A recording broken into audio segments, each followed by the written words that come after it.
Alright, in this week's training with Ace, we've been doing some additional things like change of positions from the left to the right. And I'm doing this with the use of leash pressure. So he's getting some negative reinforcement and positive reinforcement here. The negative reinforcement is coming in the form of leash handling, guiding, so to bring him from the left to the right. There's a little bit of resistance here and there. He's still getting paid because he's still doing the change of positions. As you can see, the left side is a little bit easier for him. The right side is a little bit of a new concept, so there's a little bit of struggling a little bit. And I'm just letting him know, hey, dude, you're still going to get paid. But just kind of follow the leash. And the reason we want to have a good right side heel is because it allows us to teach him new concepts on the right side versus doing it on the left side all the time.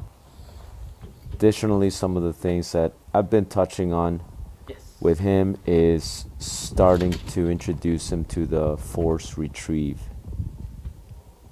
So first, just accepting my hand, which is the segue into this right here.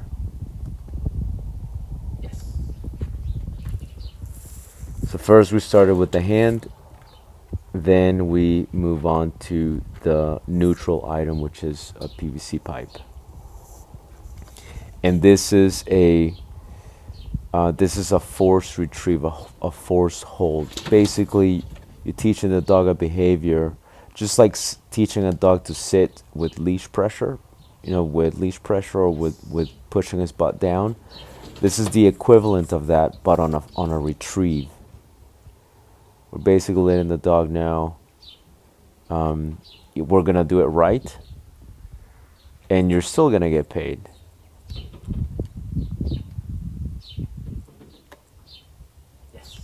So I just expect him to hold it just behind his canines for a brief period of time, and this is where my hands will steady him just like that.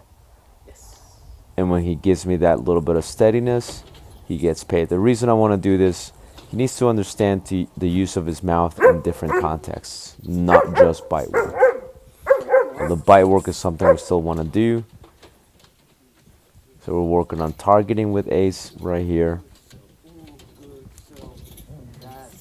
It's important to remember too, Ace is very young. He's a very young dog, especially for a Doberman.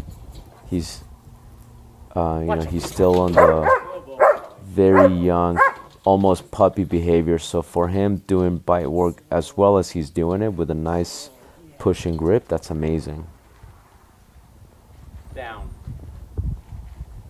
Dobermans are definitely a little bit particular when it comes to the progression of bite work. So what I'm doing here is I'm just letting him know, hey, I know you just were going all crazy a moment ago, but you also have to learn to control your impulses. Right, so after we do bite work, we're just doing this exercise. Really, that's where it is. It's just an exercise. You still have to show stability.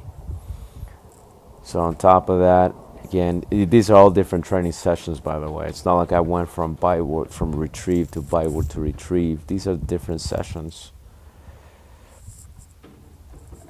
And same thing, this is the second time we're doing it. And as you can see, there is already improvement in his attitude, in his mechanics. I'm not having to cradle his whole snout like I did in the previous session. I'm actually giving him a little bit less assistance.